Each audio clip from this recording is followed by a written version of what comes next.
یہ سورہ مبارک کا نماز کا جزو لازم ہے، جزو لازم۔ چنانچہ اس کے ضمن میں وہ حدیث میں آپ کو سنا دینا چاہتا ہوں کہ جو بخاری میں بھی ہے، مسلم میں بھی ہے، ترمذی میں، ابو داؤد میں، نسائی میں وغیرہم، یوں سمجھیے کہ محدثین نے سب نے اس کو تسلیم کیا ہے۔ اور یہ حضرت عبادہ ابن صامت سے ہے رضی اللہ تعالی عنہ۔ وہ فرماتے ہیں کہ حضور نے ارشاد فرمایا لا صلاۃ لمن لم یقرأ بفاتحۃ الکتاب،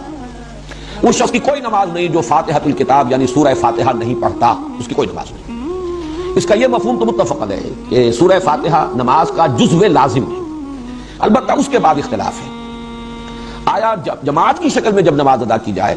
تو امام کے ساتھ ہر مقتدی کا پڑھنا بھی واجب ہے یا نہیں؟ اس میں تین آراء ہیں ہمارے ہاں، دو انتہائی آراء ہیں، ایک درمیانی رائے ہے۔ ایک رائے جو ہمارے ہاں تو بہت ہی معروف ہے، مشہور ہے، اس لیے کہ امام ابو حنیفہ کی رائے ہے، فقہ حنفی کا بڑا اہم مسئلہ ہے، اور ہماری عظیم اکثریت جو آبادی کی وہ حنفی المسلک ہے۔ وہ تو یہ ہے کہ امام کی قرات جب ہو رہی ہے، امام کے ساتھ آپ نماز پڑھ رہے ہیں تو امام کی قرات ہی آپ کے لیے قرات ہے، آپ کو نماز نہیں پڑھنی۔ مقتدی کے لیے یہ سورہ فاتحہ جو ہے اس کا پڑھنا ضروری نہیں، بلکہ نہ صرف یہ کہ ضروری نہیں بلکہ نہ پڑھنا ضروری ہے۔ یہ انتہائی شدت ہے کہ جو حنفی مسلک میں اس بارے میں ہے،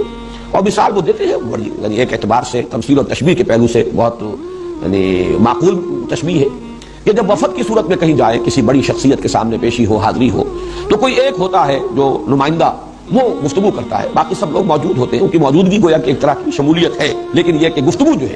کوئی درخواست پیش کرنی ہے، کوئی مطالبہ رکھنا ہے، تو وہ ایک ان کا نمائندہ پیش کرتا ہے۔ اسی طریقے سے جب امام پڑھ رہا ہے تو گویا کہ مقتدیوں کی طرف سے قرات ہو گئی۔ یعنی یہ مطلب نہیں ہے کہ یہ نماز کا جزو لازم نہیں ہے،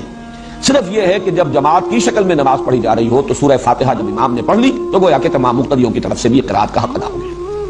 اس کے بالکل برعکس اور دوسری انتہائی رائے جو ہے وہ امام شافعی کی ہے رحمہ اللہ، کہ جو ظاہر ہے اس کا، ویسے یہ میں عرض کر دوں کہ جو موقف ہے امام ابو حنیفہ کا اور جو حنفی مسلک ہے، اس میں ایک دلیل یہ بھی پیش کی جاتی ہے کہ قرآن حکیم میں یہ حکم ہے اذا قرئ القرآن فاستمعوا له وانصتوا، جب قرآن پڑھا جائے تو اس کو توجہ سے سنو، پورا دھیان ادھر لگاؤ اور خود خاموش رہو۔ اگرچہ یہ دلیل جو ہے در حقیقت بنتی ہے تیسری رائے کے لیے جو میں بعد میں عرض کروں گا، لیکن اسے بھی جو حنفی المسلک لوگ ہیں وہ اپنے موقف کی دلیل کے طور پر پیش کرتے ہیں۔ اس کے بالکل برعکس ہے، وہ گویا کہ اس حدیث کے جو الفاظ ہیں اس پر مبنی ہے، ظاہر الفاظ لا صلاۃ لمن لم یقرأ بفاتحۃ الکتاب، اور حدیث یقیناً اتنی قوی ہے، اتنی مستند ہے، اپنے سند کے اعتبار سے اتنی اعلیٰ رتبے کی ہے کہ ظاہر بات ہے کہ اس سے اونچا رتبہ تو کوئی اور ہو نہیں سکتا کسی حدیث کا، سند کے اعتبار سے، روایت کے اعتبار سے۔ تو امام شافعی کی رائے یہ ہے کہ ہر نمازی مقتدی بھی پڑھے، پڑھنے کے پھر ان کے ہاں مختلف انداز ہیں، چونکہ حضور کا ایک معمول یہ بھی نقل ہوا ہے کہ آپ جب پڑھتے تھے سورہ فاتحہ جہری رکعت میں بھی، اس کے بعد تھوڑی دیر تک آپ خاموش رہتے تھے، وقفہ ہوتا تھا۔ ہم تو ہماری عادت تو یہ ہے کہ فوراً ہی کوئی جو سورت ملانی ہے یا کچھ قرآن کا حصہ پڑھنا ہے تو سورہ فاتحہ کے بعد اس کو متصل کر لیتے ہیں، لیکن حضور سے یہ ثابت ہے تھوڑا سا وقفہ،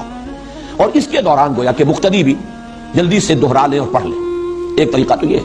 اور ایک یہ ہے، اور یہ بھی حضور کے معمول کے ساتھ مناسبت رکھنے والا ہے کہ آپ نماز میں سورہ فاتحہ پڑھتے تھے تو ہر آیت پر رکتے تھے۔ یہ وقفہ جو ہے یہ گویا کہ کفایت کر جاتا ہے کہ امام نے کہا الحمدللہ رب العالمین، اور اس کے بعد وہ ذرا سا وقفہ دے تاکہ مقتدی بھی الحمدللہ رب العالمین پڑھ لیں، پھر الرحمن الرحیم وقفہ دے تاکہ مقتدی بھی پڑھ لیں۔ بہرحال یہ تو ہوا اس کی جو عملی شکل ہے، لیکن اس وقت میں صرف موقف اور مسلک بیان کر رہا ہوں کہ امام شافعی کا اور شوافع کا اور حنابلہ کا یہ موقف ہے، اور چونکہ امام احمد ابن حنبل شاگرد امام شافعی کے تو تسلسل بھی ہے اس میں، یہ ہے کہ ہر مقتدی کے لیے بھی سورہ فاتحہ کا پڑھنا لازم ہے۔ معتدل مسلک ہے امام مالک کا رحمہ اللہ، امام دار الہجرہ، کیونکہ وہ امام مدینہ ہے، اس اعتبار سے ان کی بات بہت سے پہلوؤں سے بہت وقیع بھی ہے۔ حدیث کا بھی سب سے پہلا مجموعہ جو ہے موطا امام مالک، یہ گویا کہ اولین مجموعہ ہے جس کو کہ فقہی جو بھی ابواب ہیں ان کی شکل میں مرتب کیا گیا۔ امام مالک کا موقف یہ ہے، اور میں اس کو کوئی بات نہیں سمجھتا اس کے بیان کرنے میں کہ میرا اپنا عمل اس پر ہے، وہ یہ ہے کہ جہری رکعت میں امام کی قرات کو توجہ سے سنو، گویا کہ عمل ہو گیا اس آیت پر اذا قرئ القرآن فاستمعوا له وانصتوا۔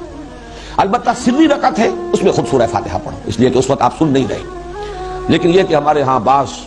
جو مفتی حضرات ہیں، حنفی مفتی حضرات، وہ اس میں بہت شدت سے کام لیتے ہیں کہ فرض کیجئے کوئی رکعت آپ کی چھوٹ گئی تھی، پہلی رکعت رہ گئی تھی، آپ دوسری میں شریک ہوئے، تو اب اگر آپ اپنی رکعت پہلی جو ہے پڑھنے کے لیے، جبکہ باقی نمازی فارغ ہو گئے، سلام پھر چکا، امام سلام پھر چکا، اب آپ کھڑے ہو کر جو رکعت پڑھ رہے ہیں، تو شدت کی انتہا یہ کہ اس رکعت میں بھی سورہ فاتحہ مت پڑھو،